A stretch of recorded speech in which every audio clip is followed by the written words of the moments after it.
آج قدم قدم پر آپ دیکھ لیجئے، ہم کو ایک واشنگ مشین خریدنا ہے، واشنگ مشین والا کہہ رہا ہے صاحب واشنگ مشین 15,000 کی ہے۔ آپ ایسا کرتے ہو کہ نہیں کرتے ہو؟ صاحب 15,000 روپے تو نہیں ہیں، 5,000 روپے لے لو اور بقیہ قسطیں باندھ لو، اور قسطیں باندھ دی گئی، قسطیں باندھ دی گئی۔ اب وہ بھلے ہی 15,000 کی جگہ اب 16,000 دے رہے ہیں، کیونکہ وہ آپ نے ایک لون لے لیا ہے۔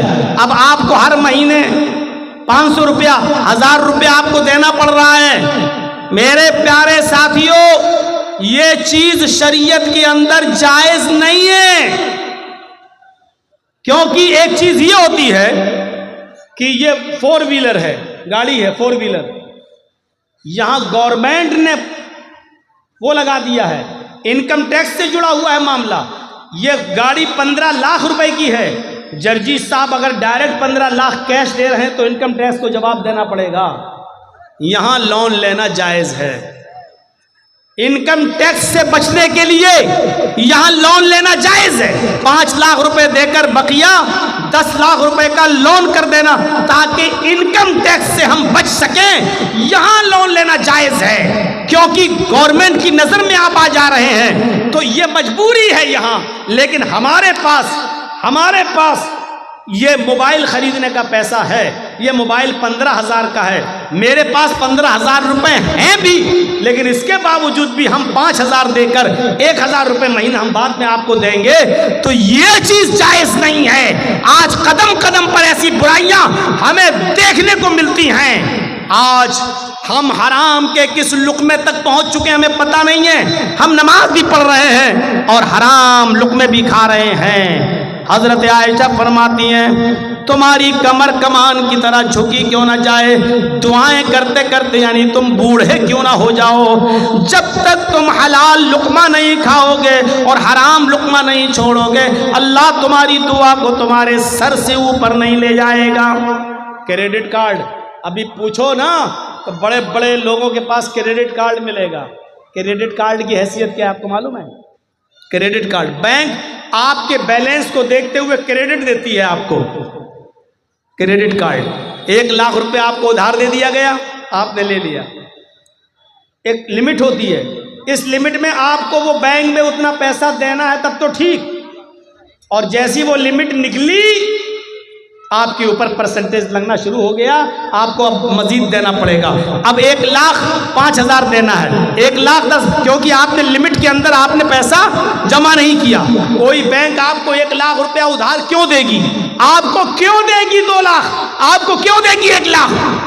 وہ جانتی ہے کبھی نہ کبھی تو آپ ایسا کریں گے کہ وقت پر نہیں دے پائیں گے، کبھی مجبوری ہوگی آپ کے ساتھ، اور جہاں مجبوری میں آپ نے ایک قسط بھی جمع نہیں کی وہیں سے آپ کے اوپر بیاج لگنا شروع ہوگا۔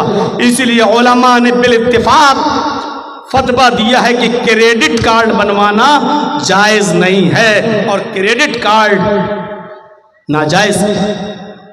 اب آپ اندازہ لگائیے، تو ہمیں یہ علمی یہ مدرسوں سے یہ چیزیں ملیں گی آپ کو، یا گہرا مطالعہ کیجئے۔ آج ہر زبان میں کتابیں چھپ چکی ہیں، ہر زبان میں کتابیں آ چکی ہیں، آپ اسلام کا مطالعہ کیجئے، حلال اور حرام کو دیکھیے۔ میرے بھائیوں، قدم قدم پر آپ کو حرام اور حلال کی تمیز آج اٹھ چکی ہے، قدم قدم پر دیکھنے کو ملے گا۔ تو باپ اپنی اولاد کی اچھی تربیت کرتا ہے، ماں بھی اپنی اولاد کی اچھی تربیت کرتی ہے۔ تذکرۃ الحفاظ میں علامہ شمس الدین ذہبی نے نقل کیا ہے کہ ایک عورت تھی جس کے گھر جب بچہ پیدا ہوا، ایک عورت تھی جس کے گھر میں ایک بچہ پیدا ہوا، جب وہ بچہ پیشاب کرتا تھا تو اس کی ماں اس کی شرمگاہ پر پانی ڈال دیا کرتی تھی۔ بچے نے پیشاب کیا، ماں نے پانی ڈال دیا، بچے نے پیشاب کیا، پھر ماں نے پانی ڈال دیا، ماں پانی ضرور ڈال دیا کرتی تھی۔ آج کل ہماری مائیں کیا کرتی ہیں؟ بچے کی پینٹ کی چین کھولی، بیٹا یہاں کھڑے ہو کے پیشاب کر لے، یہاں کھڑے ہو کے پیشاب کر لے، بیٹا کھڑے 5 سال 6 سال کا بچہ کھڑے ہو کے پیشاب، یہاں بچہ پیشاب کرتا، ماں پانی ڈال دیتی۔ پہلا دن تھا اس بچے کے چلنے کا، پہلا دن تھا بچے کے چلنے کا۔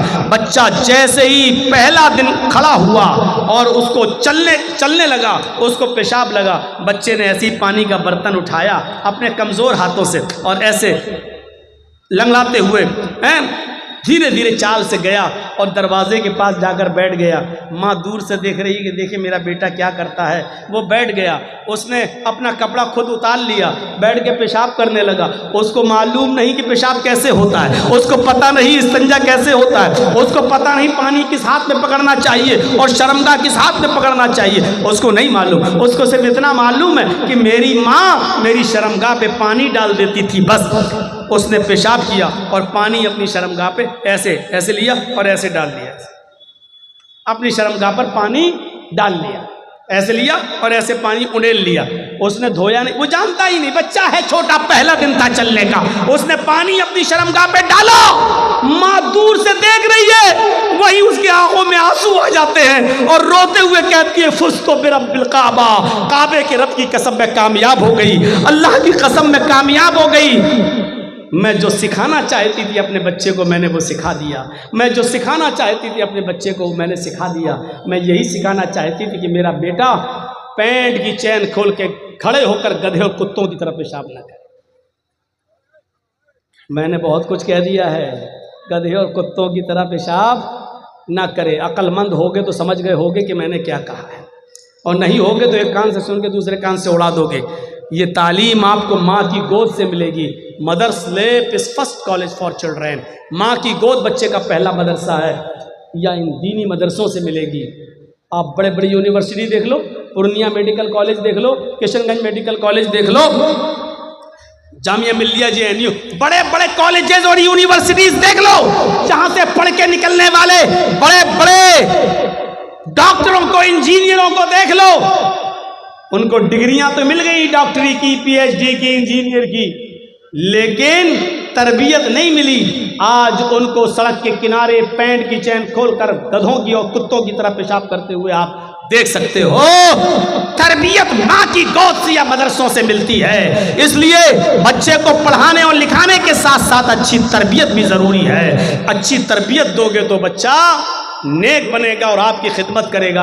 ارے کم سے کم بچوں کو اتنا تو پڑھا دو کہ آپ کی قبر پر جا کر وہ یہ کہہ سکے اللہم اغفر لابی وارحمہ وعافہ واعف عنہ. اللہ یہ میرے باپ کی قبر ہے, اے اللہ ان کی مغفرت فرما دے, اللہ ان پر رحم فرما, اے اللہ ان کی بہترین مہمان نوازی کر. ارے اتنا تو سکھا دو کہ آپ کا بیٹا آپ کی قبر پر جا کر یہ دعا کر سکے اللہم آنسہ فی وحدتہ, اللہم آنسہ فی وحشتہ, اللہم آنسہ فی غربتہ. اے اللہ اس قبر میں میرا باپ ہے, اے اللہ اس تنہائی میں, اس تاریک میں, اس اندھیرے میں میرے باپ کے لیے میری باپ کو مانوس کر دے یہاں کے تنہائی سے. اے اللہ میرے باپ کو مانوس کر دے یہاں کی وحشت سے, خطرناک کیڑے اور مکوڑوں سے. اور اللہ میرے باپ کی باڈی کو محفوظ فرما دے اور مانوس کر دے یہاں کی اجنبیت سے. کم سے کم اتنا تو سکھا دو کہ مرنے کے بعد آپ تو خوش ہیں کہ آپ نے اپنے بچے کو ڈاکٹر بنا دیا, لیکن اتنا جانتے ہو کہ آپ کے مرنے کے بعد کہ آپ کا بیٹا آپ کی قبر پہ آپ کے لیے دعا بھی کر سکتا ہے. آج بھی وہ جاتا ہے تو کہتا ہے اللہ میرے باپ کو بخش دے, اللہ میرے باپ کی قبر کو, اللہ میرے باپ کے گناہ کو معاف کر دے. ارے یہ کوئی دعا ہوئی؟ تم اپنی زبان میں دعا کر رہے ہو. ارے دعا بھی کرو تو وہ دعا کرو جو اللہ کے نبی نے بتائی ہے, جو اللہ کے نبی نے فرمایا ہے. اللہم انا بی فی ذمتک وحبل جوارک فقہی من فتنة القبر وعذاب النار وانت اہل الوفاء والحق فاغفر لہ وارحمہ انک انت الغفور الرحیم. کیا کوئی بیٹا ہے جو اپنے باپ کی قبر پہ جا کے یہ دعا پڑھتا ہے؟ باپ تو تمہیں ڈاکٹر بنا کے چلا گیا, لیکن تم اپنے باپ کی قبر پہ جا کے یہ بھی نہیں پڑھ سکتے ہو کیونکہ باپ نے تمہیں یہ نہیں سکھایا تھا. کتنا بد نصیب ہے باپ جو اپنے بیٹے کو ڈاکٹر اور انجینئر تو بنا دیا, لیکن تو اپنے مرنے کے بعد ایسا نہیں بنا سکا کہ تیرا بیٹا تیری قبر پہ آ کے تیرے لیے دعائیں مغفرت بھی کر سکے. 1:30 بج گیا ہے, 11:15 سے 1:30 تک بولنا. میرے بھائیوں پھر بھی میں نے اور جگہوں کی بنسبت 20 منٹ زیادہ آپ کا لے لیا. اب ہمارے بعد جو مقرر ہیں وہ آپ سے خطاب کریں گے. اللہ سے دعا کرتا ہوں کہ بار الہ ہمارے بچوں کو دین کا عالم بنا اور ساتھ میں ہمیں دنیاوی تعلیم بھی حاصل کرنے کرنے کی توفیق عطا فرما. ہمارے بچوں کو دین کی تعلیم کے ساتھ ساتھ ڈاکٹر بھی بنا, انجینئر بھی بنا. اے اللہ ہمارے بچوں کو IPS آفیسر اور ایڈوکیٹ بھی بنا. اے اللہ دین اور دنیا دونوں ہمارے بچوں کو عطا فرما اور والدین کے لیے ذخیرہ آخرت بنا. اے اللہ جب تک تو ہمیں زندہ رکھ, اسلام پہ زندہ رکھنا, اور جب ہمارا خاتمہ ہو تو ایمان پر ہمارا خاتمہ فرمانا. وما علینا الا البلاغ المبین وآخر دعوانا ان الحمد للہ رب العالمین. السلام علیکم ورحمۃ اللہ وبرکاتہ. یہ سب اٹھ گئے ہیں اور بتایا کہ ایک اور ہیں میرے بعد بولنے والے. ایسا ہے کہ میں جب تک وہ مولانا آ رہے ہیں 5-10 منٹ میں, آپ سے میری گزارش ہے کہ ادارہ چلتا ہے جہاں سے بچے حفظ کر کے نکلتے ہیں, اور آپ کے یہاں بڑی دنوں کے بعد میں آیا ہوں تو ایک محبت کا تقاضا یہ ہے کہ آپ میرے ہاتھ میں بھی اس مدرسے کا تعاون کر دیں. تو جو لوگ کہنا چاہیں تو آ جائیں.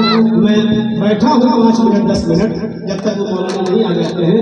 آپ سے گزارش ہے کہ آپ زیادہ سے زیادہ تعاون میرے ہاتھ میں لائیں.